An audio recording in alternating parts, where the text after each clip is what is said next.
A West Texas high school is looking to change their sex education curriculum after an outbreak of chlamydia. Now, this small Texas high school in West Texas, Crane High School, is now going to change, according to KWES. They're going to change their sex ed curriculum after this outbreak.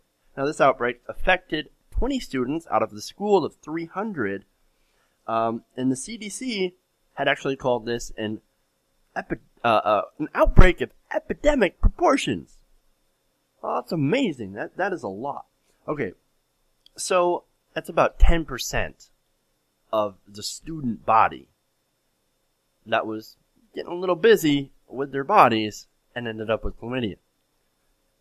Now, it's a good thing that chlamydia is treatable. Now, many school district officials met to discuss their 3-day course on abstinence. And see, that's the issue here. They're not allowed to teach sex education. Oh, abstinence only, abstinence only. We're not going to get into how to prevent STDs in pregnancy. Abstinence only, abstinence only. And it's no surprise, as I said before, that people are having sex. Of course they're going to have sex. They're human beings and not robots. Of course they're going to do it, and if you don't educate them on how to do it properly and safely, then you're going to end up with outbreaks of sexually transmitted diseases and or pregnancy. Makes a lot of sense. So in response to this, the school says, well, we got to do something about this.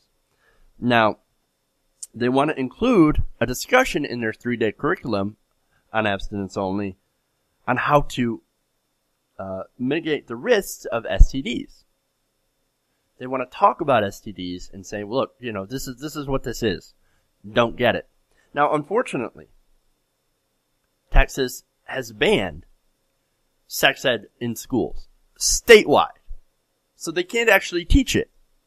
So they can only do certain things in Texas to mitigate this problem.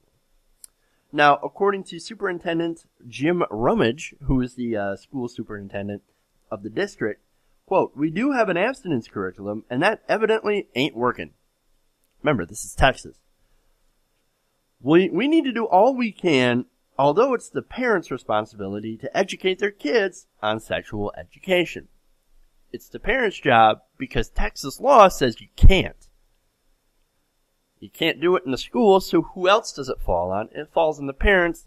That's unfortunate because what I've learned, a lot of parents try to stray away from that discussion. It's very uncomfortable. And I understand that. It's an uncomfortable discussion, but nonetheless, it's one that is necessary. Especially if the schools are barred from doing it, it does require the parents to be proactive. And there are many good parents out there that are, and then there are some that are very, very uncomfortable with the idea of discussing it. And so they'll say, well, just don't do it, abstinence only. Wait till you're married. Well, as I mentioned before, they're teenagers, they're full of hormones. There's not a whole lot you can do. As evidenced by the teen pregnancy and STD rates in places where they only teach abstinence only and bar and actually ban sex ed on a statewide level from being taught in the schools, well, you see the result. Teen pregnancy is really high compared to the rest of the country. I don't know about Texas's numbers specifically, but you can always point to the leader in teen pregnancy, Mississippi. And then you've got Louisiana and Alabama that are not far behind. Those states, all of those states have incredibly high teen pregnancy rates and STD rates. So, yeah, it ain't working. Maybe they should lift the ban on it as well and not just make it the parents' job, but I think as educators' job to educate people on basic biology. I think that just makes more sense.